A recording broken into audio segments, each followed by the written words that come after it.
از زنها و خواهرانی که در یوتیوب می نشینند و عین حال همین نوار را تماشا می کنند، پیش از ویدیو را گذاشتن از شما زنها خواهش می کنم که این نوار بهر شما نیست و این نوار به همان غریب بچه ها و غریبانی که در فدراسیون روسیه قرار دارند به آنها تعلق دارد.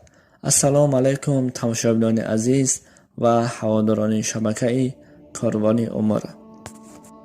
از همه شما خواهش میکنم همین نوار را تا آخر با دقت گوش کنید و این قصه یک زن مهاجر تاجیکی که از دست یک بدبخت، از دست یک جوانی که در غریبی هست و باز این زن را با نیرنگ و فریب استفاده برده در نیمی راه پرتافته رفته است و همان مرد تعلق دارد. البته دوستان عزیز، شیر بچه هایی که در غریبی هستند به نهایت زیاد است، اما بین غریبانی که نام دیگر غریب بچه ها را پس میزند چنین شخصان هم وجود دارد. قصه را بهر شما نقل میکنم که امروز صادر شد و این زن گریه کنان نقل کرده بود. میخواهم بر همان مردهایی که در غریبی هستید برسانم. امروز در مترو تاگانسکی وقتی وارد شدم، باور کنید یک زن گریه کنان نشسته بود و دیدم که زنی مسلمه بود و زنی تاجیک بود. نزدش رفتم، گفتم اپا جان چی شد با شما؟ چی خدمت کنم؟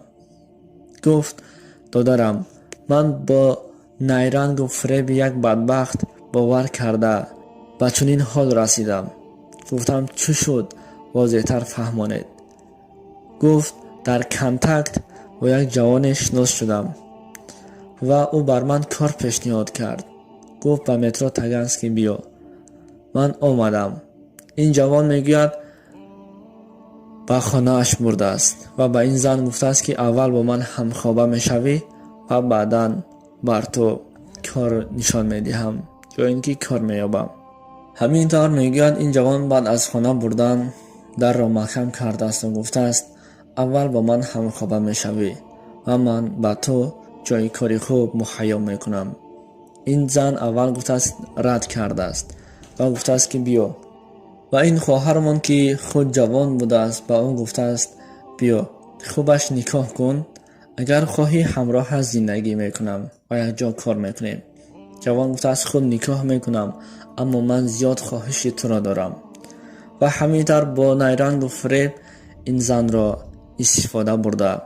بعد از استفاده بردن باز این بدبخت سیامکه کرده بوده است، یعنی که ویدیو زاپیس. بعد از استفاده بردن، بعد از که کارش تمام شده است، به این خواهرمان گفته است که اکنون چگونه آمده؟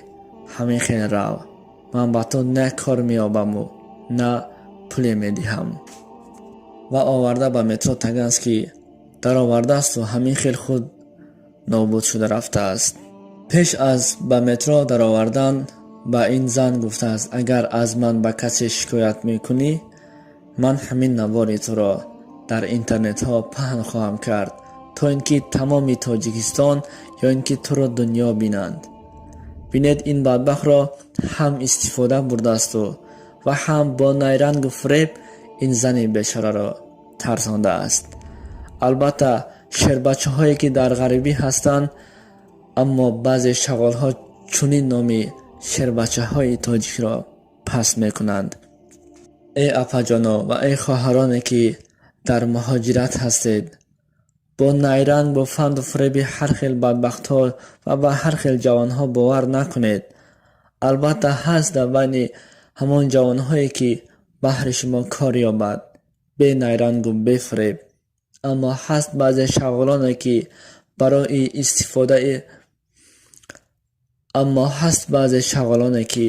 برای استفاده بردن خود هر کار را میکنند و به هر کار دست میزنند و سبب این نواری من همچنین بود.